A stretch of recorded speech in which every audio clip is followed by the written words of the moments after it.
Is he in the movie? Not that I know of. Not that I know of. What? They're too nice in the movie, right? It's been an odd week. It certainly has been an odd week. And it keeps getting worse. Like everything you think, all right, now that's the end. Now we'll go on to something else. Go bomb North Korea or something, just to do something. What? I'm schmoozing. I'm not talking yet. Wait. You want to hear this? You don't want to hear the schmooze. You're sitting on the right side. You don't want to hear this. This is for left wingers. This is the left winger schmooze. The right wingers don't want to hear the schmooze. What? Yeah, but you're on the right, so you're right. So the alt right. Yeah, that's the alt right. Right. Oh God.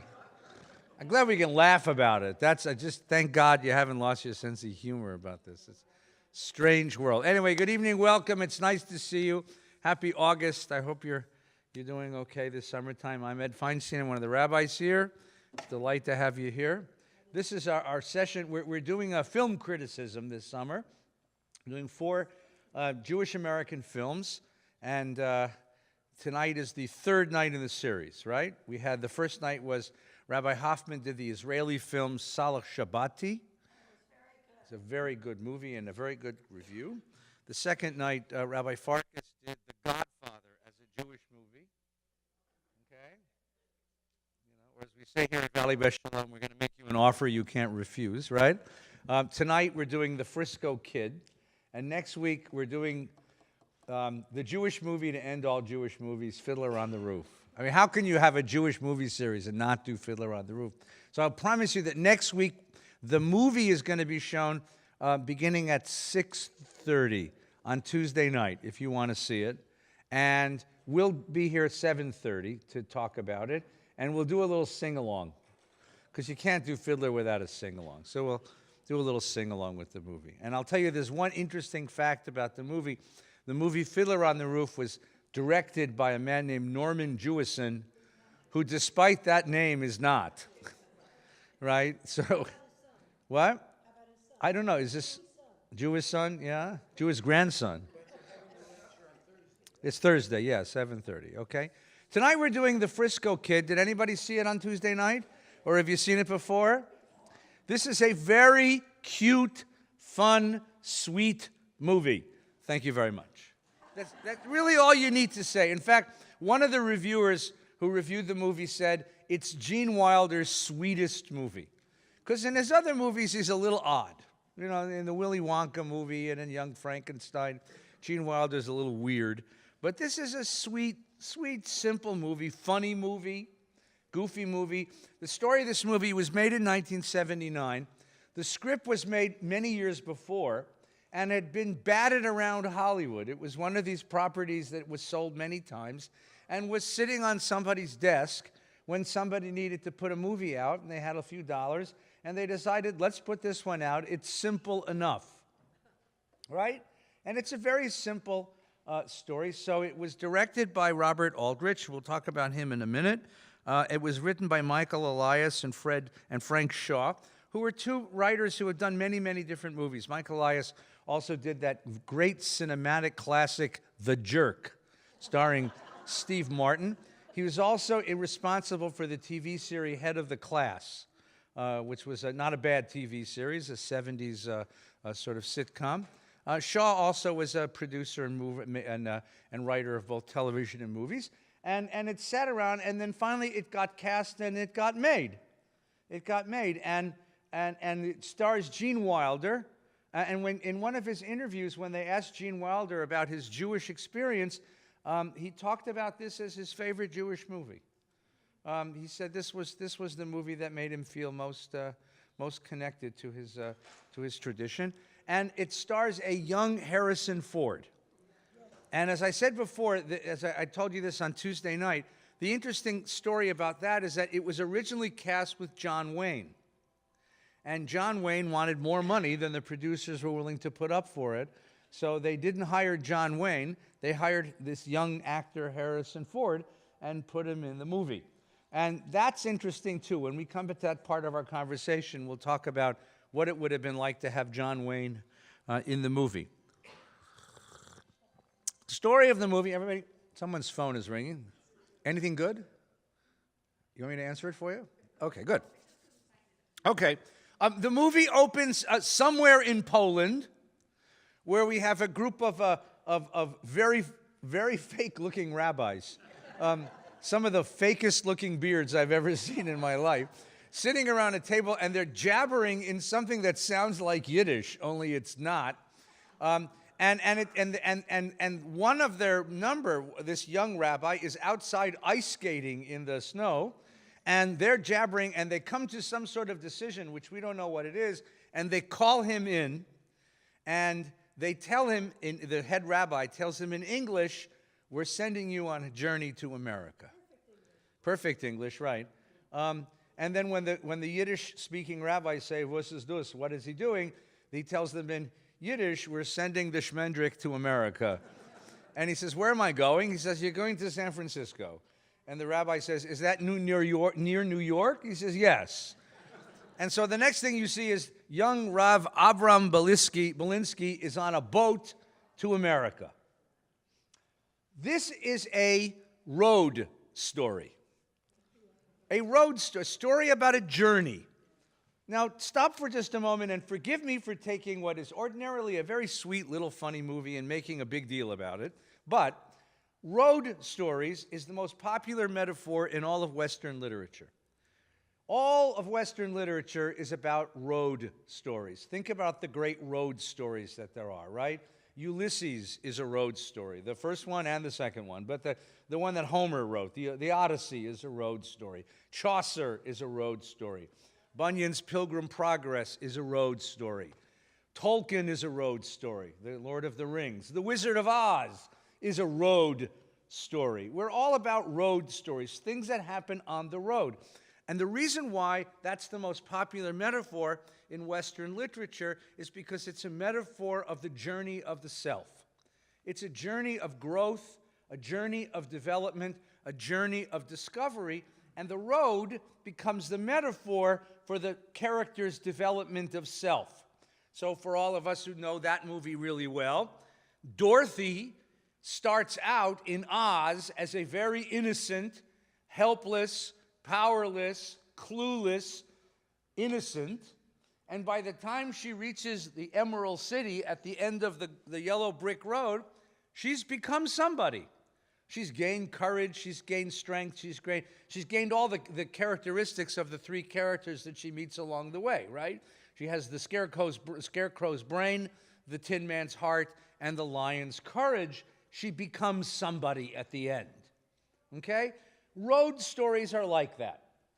The Torah is a road story.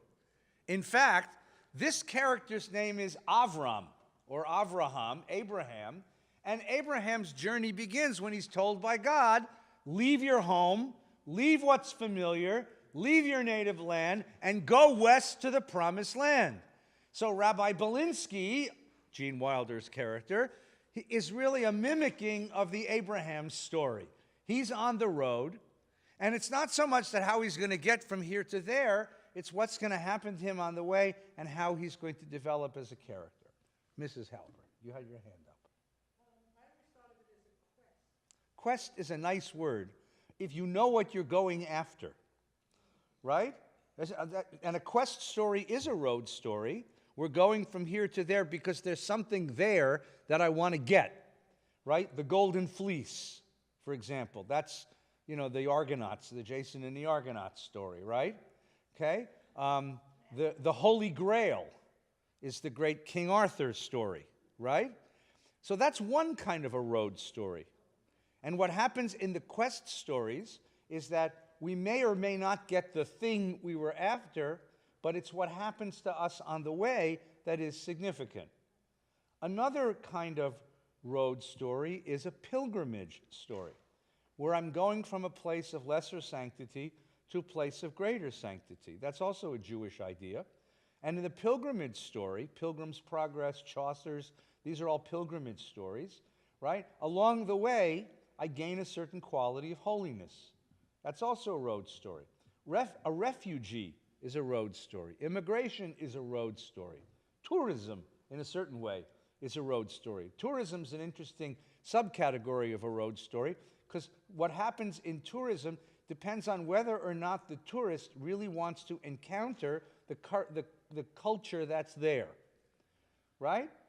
I've always liked it, like, I always wonder, you see these big buses go by every now and again that are looking at, they're tourists coming from other places looking at LA, right? And they have these thick glass windows, right? As if to say, I'm not going to let what's outside touch me in here, right? And if they do ever get off the bus, they carry these giant cameras, like sort of like life support systems, as if to say, back off, stay away from me. I don't want to, right? That's the tourist as road story, right? So all of these are road stories, and the road story represents the change. So I'm going to ask, I'll be right with you, Myra. I'm going to ask you 3 questions today. Because I think that the development of the character, the story of this movie, is really threefold, 3 kinds of development. That is, it's a discovery of self. And what does Rabbi Belinsky, what does Avram discover about himself? How does he change? Number 2 is the discovery of America. Here is a person from outside who has no notion of what America looks like or how big it is. He discovers America. And what does he discover about America and about Americans? And the last thing I want to talk about is what America discovers about him. Okay? Yes, please.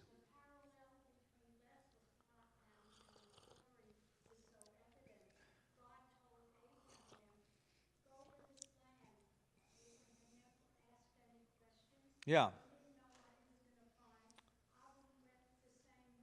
Right. Right.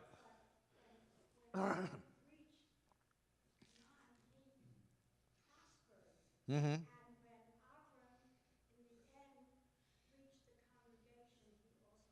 Yeah, we'll get to that. You're giving away the end, which is very unfortunate, because that was my big wind-up line. Now you've heard it, right? He gets the girl and the shul. Shows you that every blessing comes with a, with a curse. Well, what was, what's this? That was your, yeah. Okay, all right. So he's healthy. All right. All right, let's begin at the beginning. Ready? The road story is a discovery. Part 1, discovery of self. What does Avram Belinsky discover about himself? And put it this way, how is he different at the end of the story than he is at the beginning? How does the character develop? What are the differences you saw at the end that you didn't see at the beginning? Yes, please. At the beginning, very innocent, very simple, very naive, very gullible. Remember, he gets cheated at the beginning, remember? Right? Someone tells him that they're trying to get across, and they take everything that he has, right? And what about at the end?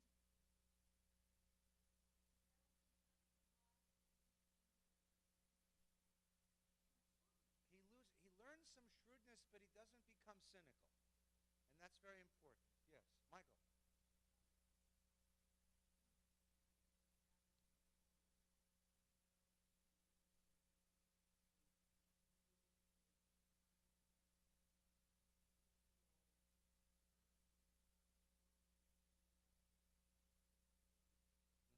Right. Okay.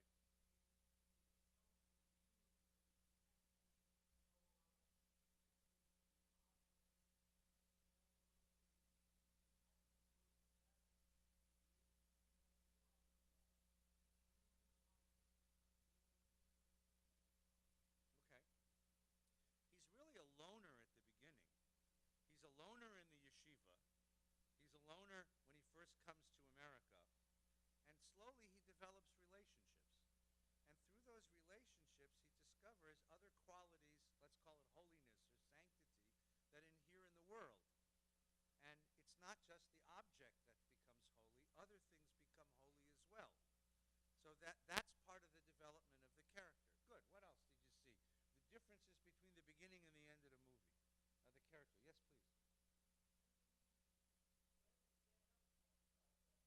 Right. Right. That's very dramatic at the end, right?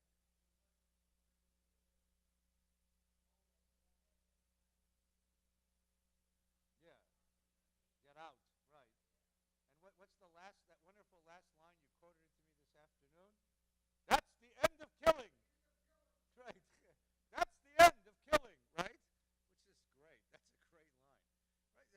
beginning, he's so helpless. He can't take care of anything, can't take care of himself, can't face the evil that attacks him. By the end, he's able to see it, to respond to it, especially because he's going to defend his friend and defend his community and defend the people that matter to him. Now, what we have here is a really interesting development of a character, and here I want to move a little bit beyond the film for a moment. In Jewish literature of the 19th and 20th century, particularly in Yiddish, in the Yiddish language, we have a set of characters who have very distinct characteristics.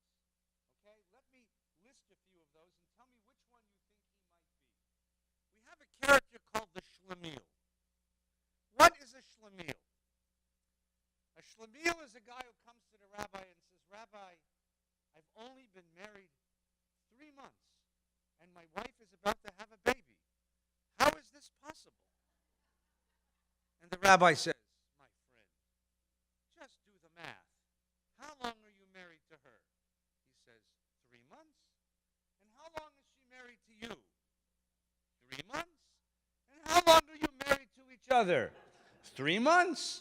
3, 3, and 3, 9 months. It makes perfect sense. Ah, thank you, Rabbi. What's a Shlemiel? A Shlemiel is it's more than a fool, Mark.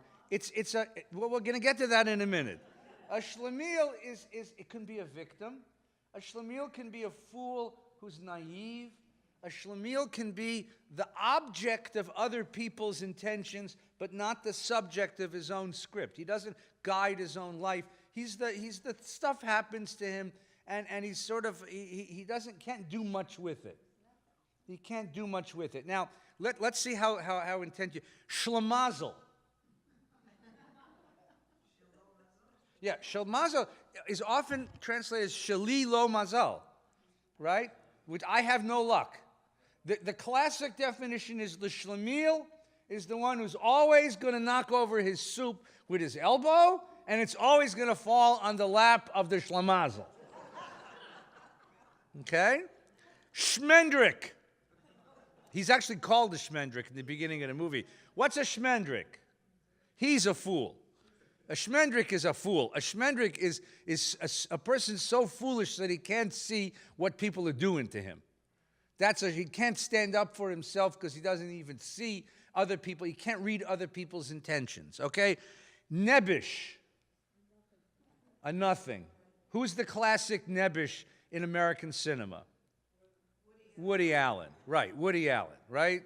Weak, small. He can fetch and whine and cry, but he can't do anything, right? All right, here's another one. There's a nebuch. What's a nebuch? A nebish is a person, yeah, it's all Yiddish. A nebish is a person who whines and cries and can't do anything to help himself. A nebuch is really the object of everybody's bad intentions, right? Anything that's bad happens, if the wind blows, all the trash is on his lawn. Nebuch, he's the one that everything bad happens. And you feel sorry for him. The Shlemiel, in a certain way, you feel sorry for also, right? How about a klutz? A klutz is the guy who trips and knocks the Shlemiel so that his soup gets knocked over on the Shlemazel. Is that, you see how that works? A klutz is just clumsy, awkward, oafish, right? All right, now excuse the derogatory here, but and a schmuck. No. What's a schmuck? How is a schmuck different than a Shlemiel? The schmuck is the one who laughs at the Shlemiel when he knocks his soup onto the lap of the Shlemazel. There's something evil about a schmuck. Now, which one of these? I gave you a whole Shlemiel, Shlemazel, Shmendrik, Nebuch, Nebish, Klutz, and Schmuck. You need to know this. Come on. Which one of these is Avram Belinsky? He can be all of them in the course of, and the lines are not carefully drawn. He's not a schmuck, because there's nothing evil about him. And on the contrary, he's kind of pure. So let's leave that one. How about a klutz? A little klutzy. Ice skating, right. He knocks himself, right. Without ice skates, on his shoes. He's ice skating without skates, and he still falls down, right. That's a klutz, right? Yeah, right. Well, yeah, that was the director's, like, just a little bit of slapstick in there, right? The classic character is Schlemiel. They're all part of this, of course. And why is the Schlemiel an important category in Jewish literature? Because, number one, it's a metaphor for the Jew. For the Jewish person who has lived through history and has been the victim of every evil intention in the world and doesn't really have the internal fortitude to do much about it. But what's interesting about the Schlemiel, and Avram Belinsky is a very good example of the Schlemiel, he never loses his self-regard, he never feels sorry for himself, and he never loses his ethics. He never becomes cynical, and he never becomes mean. In a certain way, the innocence is what condemns him to be the Schlemiel, because if he were a little meaner, they wouldn't mess with him so much. The fact that he's so innocent, this fact that he's so vulnerable, that he's passive, that he's vulnerable, makes him the Schlemiel. In the 19th century, Yiddish writers looked at the Jewish people in the same way that Zionist writers did, and Bolshevik writers, socialist, communist writers did, and they all noticed the Jewish people's depressed condition in the world. The Zionists said, rise up from your passivity, take control of your history, return to your homeland, gain power, and defend yourself. The Bolsheviks said, rise up from your passivity, take control of your condition, overthrow the powers, and make the world into a universal brotherhood. Right? The capitalists said, rise up from your condition and make something of yourself. But the Yiddish writers didn't say that, but they did say, notice your condition. The Schlemiel, as a metaphor for the Jewish people, was a loving way of saying, enough with the victimhood already. Enough with the victimhood. You remember a great Yiddish writer named Yud Lamed Peretz, who wrote a very famous story called Buncher Schweig, Buncher HaShatkan, Buncher the Quiet One, about a man who everything bad happens to him in life, and he never complains. And it was Peretz's way of saying, enough with the victimhood already. And in a certain way, as you're watching the movie, you keep wanting to tell Avram Belinsky, fight back! Fight back! You're a man! Fight back! That's exactly the Yiddish literary character of the Schlemiel, and it was a very loving but very pointed critique of the passivity and the impotence and the inability of Jews in that condition to stand up and fight back. Fight back. Be a mensch. Fight back. Gain some dignity. Fight back. Now, what's interesting is that there is a certain resistance to Avram Belinsky. His resistance is his dogged loyalty to protecting that Torah. His dogged loyalty to his ethics, his dogged loyalty to his faith. He holds on to his principles, and you still feel sorry for him at the end that the world takes such advantage of him in that way. So here we have Avram Belinsky, the Schlemiel, but slowly he gives up his Schlemielhood, his Schlemielkeit, the condition of Schlemiel, being a Schlemiel. He's not so Schlemiel at the end, because at the end he begins to become, as he gets to San Francisco, as all of us, as we get to the West Coast, we become better people. That's one of the lessons of the movie. You become stronger, more self-aware, less passive, less vulnerable. California does something to you. It's the promised land. It makes you the person who can invent himself. And that really is part of the character. Yes, Sally? So I didn't exactly have that reaction to him because the other piece of his character Mm-hmm. is that, I mean, maybe he didn't fight back, maybe he didn't, maybe by traditional American John Wayne standards, he didn't fight back. Yeah. Getting into that. Yeah. But in every instance, he befriends and is befriended by Right. the people who seem like they might be the enemy. Right. Hold on to that thought for 15 minutes. Would you hold on to that? Seriously. And I will answer that specifically because that's a very important. It's a very important part of the movie, and the question I'm going to ask you is, who's responsible for that observation? And I'm going to give you my answer at the end in 15 minutes. All right?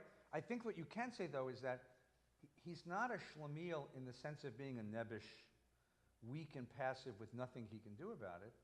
He's a schlemiel because he really does have convictions. It's just that his convictions are not of this world. Right? Most of us are out. Remember, why were people going from East Coast to West Coast in 1850? For the gold rush to get rich. Why was Avram Belinsky going from East Coast to West Coast? To bring Torah to San Francisco. By the way, San Francisco could use some Torah. Even today, by the way. But he wasn't going for the same reason others were going. He was going out of a deep sense of principled conviction, a sense of mission. And at any point along the way, he could have given it up and said, to hell with this, I'll stay in Philadelphia or New York. And he doesn't. He was sent on a mission, and damn if he isn't going to find his way to the end. Which is, so there is a certain, what the character reveals, and I think this is perceptive, is that there's a certain strength to this kind of schlemiel, because he's a person of deep conviction. In fact, if you look at all the characters in the movie, he's the only character with conviction. Everybody else has some angle to play. He's the only sort of purely convicted, principled, ethical character in the whole. Well, we'll get to them in a minute. They're Landsman.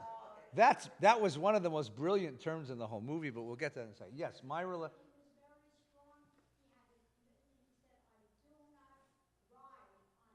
I do not ride on Shabbos.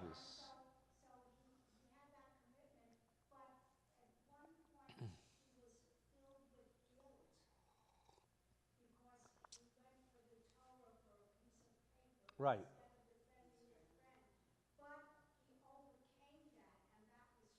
Well, the funny thing is that here I'm going to tell you that Avram Belinsky was not only a schlemiel, but he was a bad rabbi.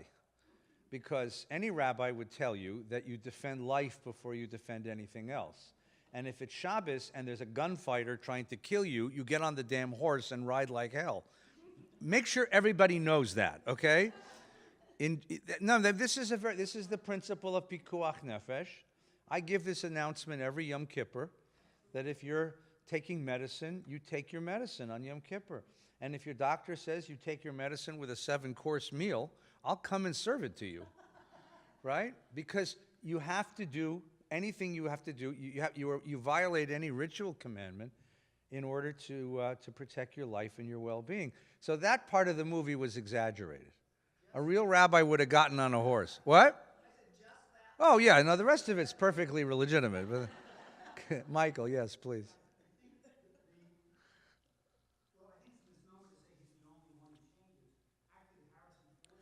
Well, hang on to that. We'll come. That's next. Hang on just a second. Wait, we're getting there. The other piece I want to point out is that the reason why the schlemiel character is such an important element in Jewish literature is because it's also a metaphor for the human condition. In a certain way, we're all schlemiels, right? We're all victims. We're all klutzy. We're all a little confused. We're all a little naive. And we all look back at our lives and said, you know what I should have said? You know what I should have done? You know how I should have resolved that situation, right? You know, if I'd had more courage, right? You can watch the character. Like I always love these characters on TV who always seem to know just the right thing to say. I always know the right thing to say 30 minutes later, right? I mean, but there's something deeply familiar about the character of the schlemiel because it represents who all of us are. We are all schlemiels in life. And so to read about a schlemiel who's a bigger schlemiel than me actually makes me feel pretty good. All right? That's the other reason it's important. All right, part 1, Avram discovers himself. Part 2, Avram discovers America. Avram discovers America. What does Avram discover in America? Yeah. Right. And by the way, that's true. That's very true. In Europe, there were little booklets, not books, but little booklets like comic books, describing stories of the cowboys and stories of the what? Yeah. Right. Right, and it turns out that not exactly true. You know, they're exaggerated. Okay, romanticized. Now, here's the interesting part. So Avram discovers America, right? His first experience of America is he's robbed and cheated, right? That's pretty disgusting. I mean, but then what happens next? Think of the characters that he meets along the way. Marcia. Yeah, but let's. He goes through the Amish, the Indians, the rail workers, the people in San Francisco, right? All those, and then, and ultimately, and then Tommy's the name of it. Tommy Lillard is the character that Harrison Ford plays. He discovers all these people, and what does he discover about them? They're kind. No, they're all kind. They're all good. After being robbed, and he doesn't he doesn't become totally cynical, but he discovers that they're all good. And this is an amazing thing. And this also, I think, I would say, and excuse me for being too serious about a goofy, funny movie, but this, I think, reflects the fundamental Jewish experience in North America. We came here not knowing what to expect. We were wary of the robbers and the crooks, and we ended up discovering the fundamental goodness of America. Right? And there's a certain selflessness about each of these characters. The Amish who take him in, right? Now, that's the funniest scene, when he looks up and he says, Landsman, and then he wakes up in the room with the cross, and he thinks, oh God, I'm in the wrong heaven, right? It was just silly, goofy, silly, very funny movie. But you get a sense of the Amish as, well, deeply religious people. And people deeply religious in the best sense of the word, deeply Christian, in the sense of giving and charitable and kind. And even though they're from very different traditions, they really are landsmen. They really are citizens of the same world. He, a faithful Jew, and they, a faithful Christian, who live in the world of charity, of giving, of selflessness, right? And then he discovers the Indians, right? That's my second favorite scene in the movie, right? And what's the scene? Does your God make it rain? And I'm sure Harold Schulweis had something to do with this scene, because he starts to explain to them that that's not the way our God works in the world. And for those of you who were around when Rabbi Schulweis was teaching, you know that he gave us that lecture about 1,000 times, right? And then as he's explaining that that's not the way that God operates in the world, you hear this huge clap of thunder and rain starts pouring down. On the other hand, sometimes, and then that beautiful lady says, do you Jews dance? And he says, yeah, like Indians. And the 1, 2, 3, hi, 1, 2, 3, hi, and he has them doing a horror around the teepee. Again, there's a certain selflessness to it, and then of course the Harrison Ford character. So who raised the Harrison Ford character? Michael. So tell us about the Harrison Ford character. Harrison Ford, you start out with Harrison Ford as a train robber. A bad guy, right? Really bad guy. And then he meets, he sees Avram down in the pool with the fish, and he shoots the fish and he gets the fish. And then they begin to have a rapport. Yeah. And Harrison Ford thinks that Avram is a little nuts. Yes. Because he won't ride on Shabbos. Crazy nuts. The bad guys are chasing them. Right. He goes and robs a bank. That's the first thing. Right. What did you do? I just robbed a bank. I'm a bank robber. Right, what I do. That's what I do. My job, right? And slowly you see the arc of his character change. Yes. He says, I'm not going to go with you, I can't go with you. And then he realizes, and for some reason he's drawn to this naive Yes. character. Yes. He realizes how helpless he is, and he decides that he must help this guy out and point him the way home, which is the Pacific Ocean. Right, west. West, we have to point him west. And he slowly takes him there, and the arc of his character changes enormously. Right. Although at the end he keeps telling you, I'm still a bank robber, right? I don't want to lose the identity. Yes, please. Yeah. I was going to say, too, there was a lot of similarities between Harrison Ford's character in this movie and his Han Solo character in Star Wars, where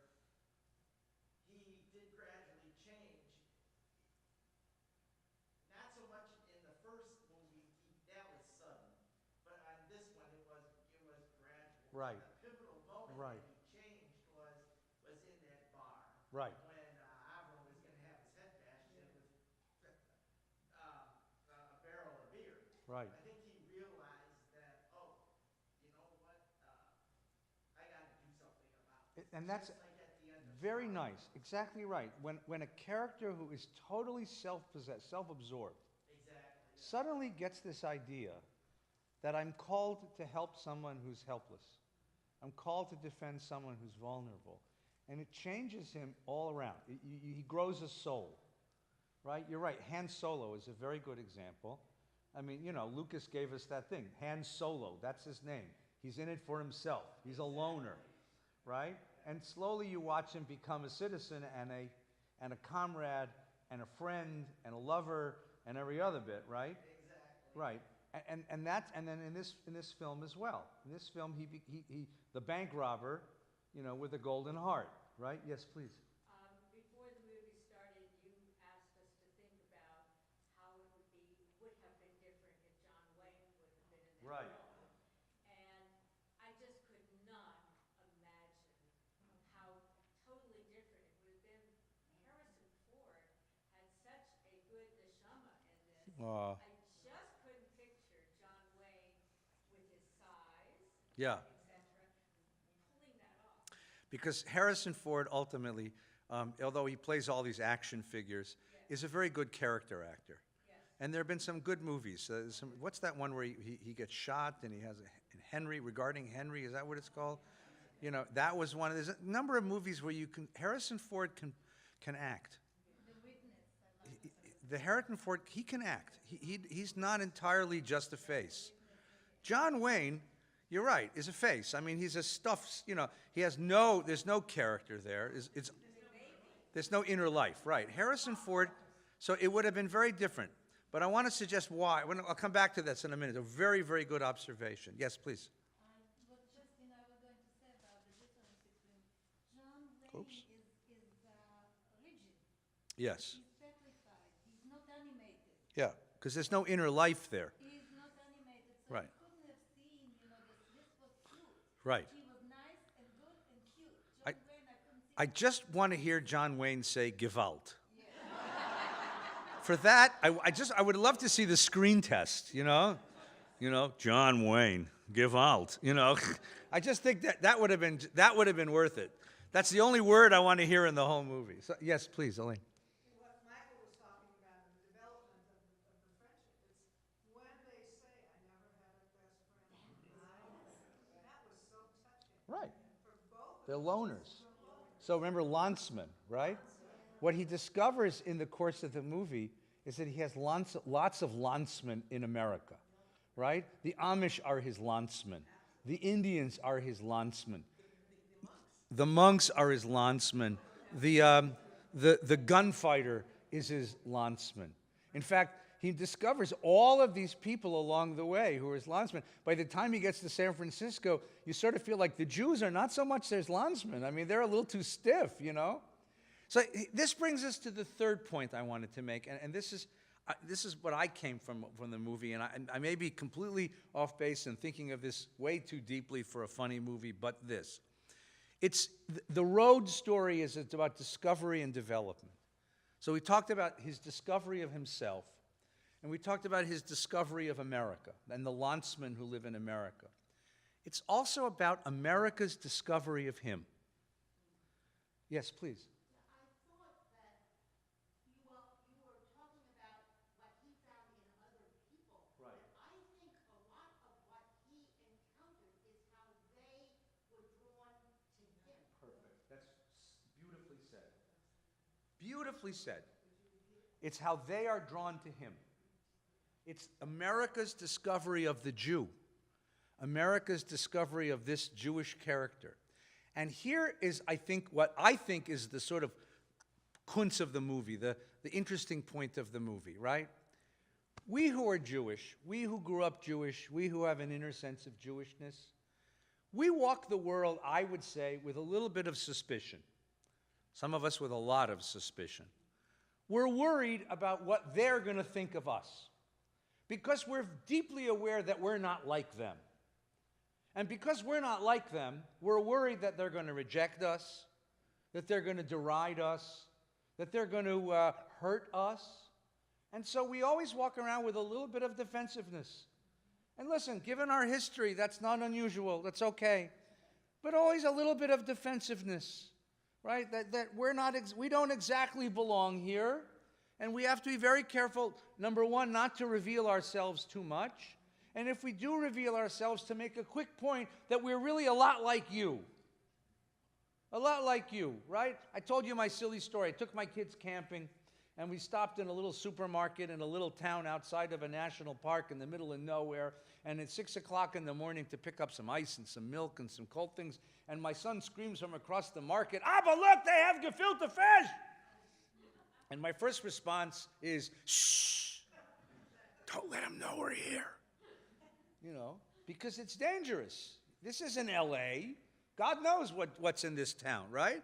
But and it's not just that sense of the outside as a danger. It's also that sense that I want to find a place in that world. So I'm going to give up parts of my own identity in order to become like them. Because the only way they'll like me is if I become like them. If I become like them, if I give up my distinctiveness, some of my distinctiveness, and become like them, they will say, "Good, now you're welcome." Well, here's what happens in the movie. Everyone loves him. Why? Not because he becomes like them. They love him because he is authentically him. The Indian wants to kill him.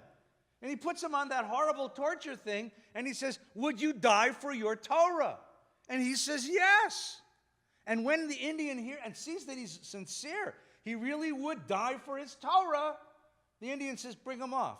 Now we know that he's real. Well, maybe. I mean, you could have, but I think it's a transaction with the outside world. And here's where I want to make the point. This movie was written by a Jewish writer and a non-Jewish writer, but it was directed by a very non-Jewish director. Robert Aldrich, 1918 to 1988, right? Very well-known Hollywood director. He did The Dirty Dozen. Whatever Happened to Baby Jane, Hush, Hush, Sweet Charlotte, all kinds of movies.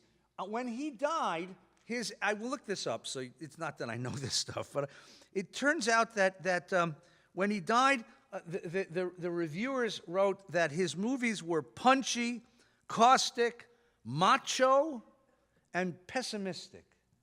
He specialized in violent movies. Dirty Dozen, The Longest Yard, not the new one, the first one, with Burt Reynolds. He's a very non-Jewish guy. And somehow they gave him this movie. And it was second to the last movie that he directed. He directed one other little comedy, and then he died. Many, many, many movies. This is the second to the last movie he ever directed. And I think he's trying to say something in this movie. And I think, here's a guy who's not Jewish, living in Jewish Hollywood. Right? A lot of Jews in Hollywood. I don't know if you knew that. A lot of Jews in the movie business, right? And I think he's trying to say something to his Jewish friends in the movie business, which is, we don't want you to stop being Jews. We don't need you to stop being Jews. In fact, we like you more when you're authentically what you are than when you try to be something that you're not. When you pretend to be not Jewish, we find that obnoxious. We want you to be who you are, because the more you are loyal to your principles, the more you are loyal to your ethics, the more you are loyal to your background, to your heritage, the more we respect you. We love you because you're Jewish, not despite of it. Not despite it. And the idea that every character that Avram Belinsky meets across his journey in America comes to love him because of his Jewishness, because of his conviction, is Robert Aldrich's statement to his Jewish friends: you got this whole assimilation business upside down. You want to be accepted in America? Be who you are. Be who you are. Yes, there will be people who try to hurt you, but there will always be people like me, he says, Harrison Ford, John Wayne, who will come and defend you. The reason, you're exactly right, that Harrison Ford is a much better actor and a much better character than John Wayne. The only reason John Wayne should have been put in the movie, no, is because he is so much America. And Aldrich was trying to say, if you will be a Jew, we, America, will come and defend you. We will love you. We will love you because you're a Jew. And John Wayne is so iconically American. You can't think of him without thinking about the bridges at, Iwo Jima, and you can't think of it without thinking of the, all of the Western movies he was in. He's so iconically American. That's why Aldrich wanted him for the part. Harrison Ford is a much better actor and a much better character for the story, but the statement that Aldrich wanted to make to his Jewish friends and neighbors was, be who you are, and America will come to your side. It's a remarkably sensitive statement by an outsider to our community, and I think it's quite wonderful. I think it's really quite remarkable. And then at the end of the movie, it has a happy ending. I'll give you away the ending for those who haven't seen it. As I said, he gets the girl and the shul, right? And it's the beautiful girl, not the funny-looking sister, right? And it's and San Francisco, right? So today, his relatives all own Silicon Valley, right? Yes, please. To corroborate what you're saying, Joe Lieberman, as an Orthodox Jew in the Senate, was greatly respected, and I know the family very well because I'm from Stanford and I'm very Yeah. And he was greatly respected. They went out of their way to accommodate his kashrut laws, his Shabbat. I can tell you lots of personal stories. Yeah, I'm sure they did. They Right. respected because he was exactly what you're saying, authentically. Yeah, look, we Jews, we have a very, very, very, very acute, strong sensitivity to whiffs of anti-Semitism. Okay, that's appropriate. That's appropriate, especially this week, right? But the truth of the matter is, the two candidates for president of the United States in the last election both have Jewish children. Chelsea's married to someone Jewish, and Ivanka is Jewish and married to somebody Jewish. Like them or not like them, that's the truth. And that wasn't an issue in the election. Nobody called that into question, right? So this to me is, I think this is one of the interesting sort of now, again, I told you, Nina and I went to see this movie in a small theater in Santa Barbara, and we were the only Jewish people in the theater, so we were cracking up, laughing, screaming, and everyone else kept looking at us going, what just... Unless you know us and our inner life, you don't understand that message. Yeah, Sally, go ahead. Yeah, so another piece that I was struck by, and especially as you were talking about it, is that it wasn't just about America accepting the Jews, that there was also a transformation of the American.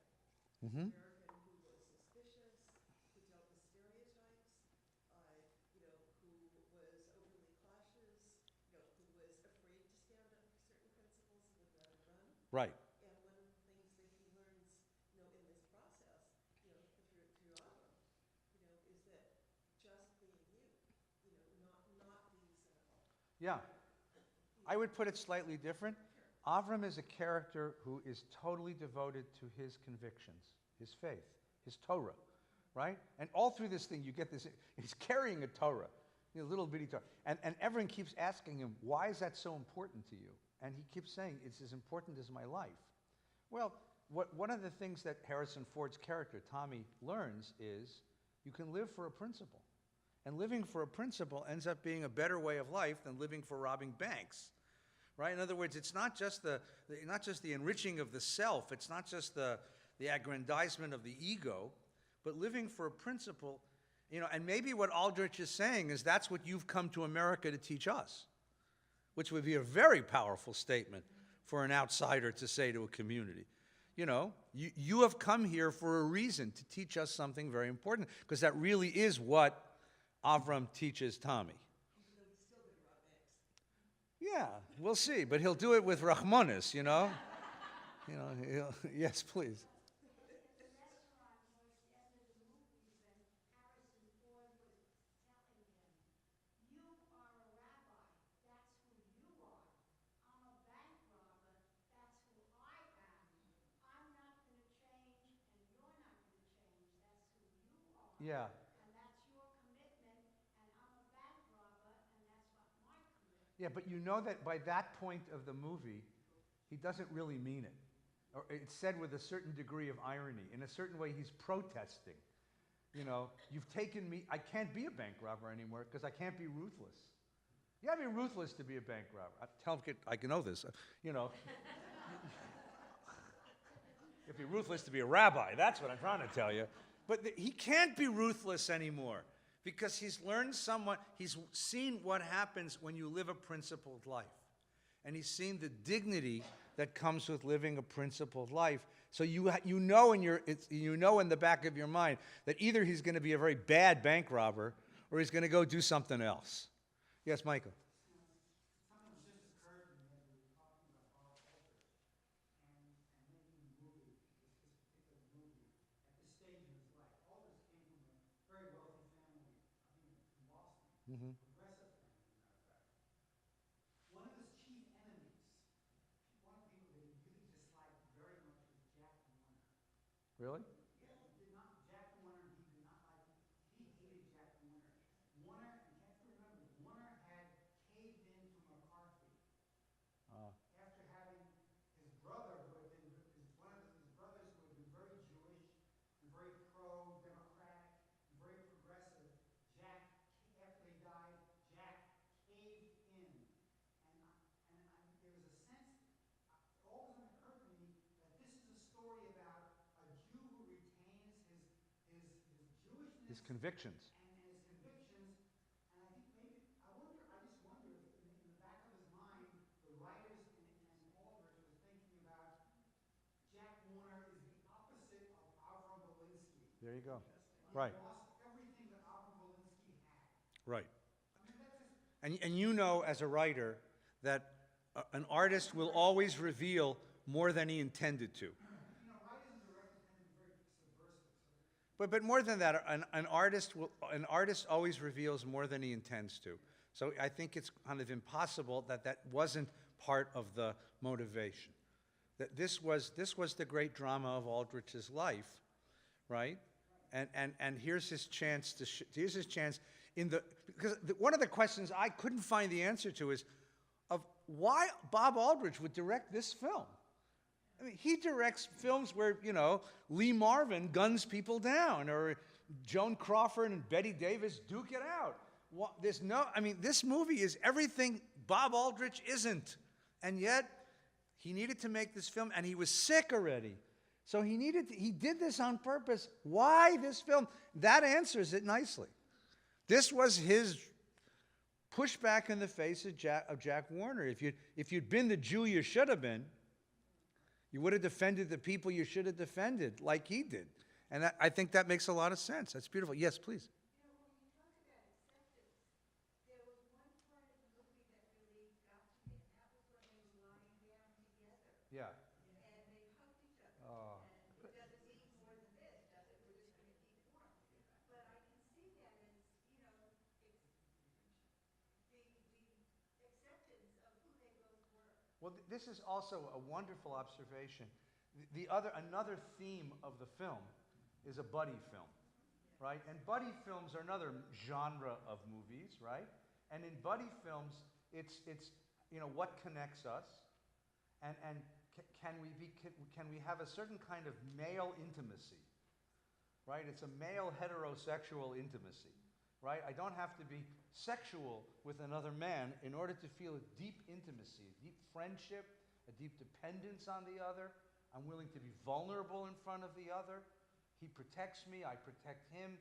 And you begin to feel that in the movie, and you watch as the characters grow. They become bigger because they become buddies. And that's also a very nice theme of the film, a classic theme in classic movies. Yes, please. But I think that's what changes Tommy, is he portrays Yeah. He's not a friend. That's a whole different way of looking at life. Right. Well, remember, as the gentleman put, Han Solo. That's really Harrison Ford, right? Solo. You're in this on your own. You're alone.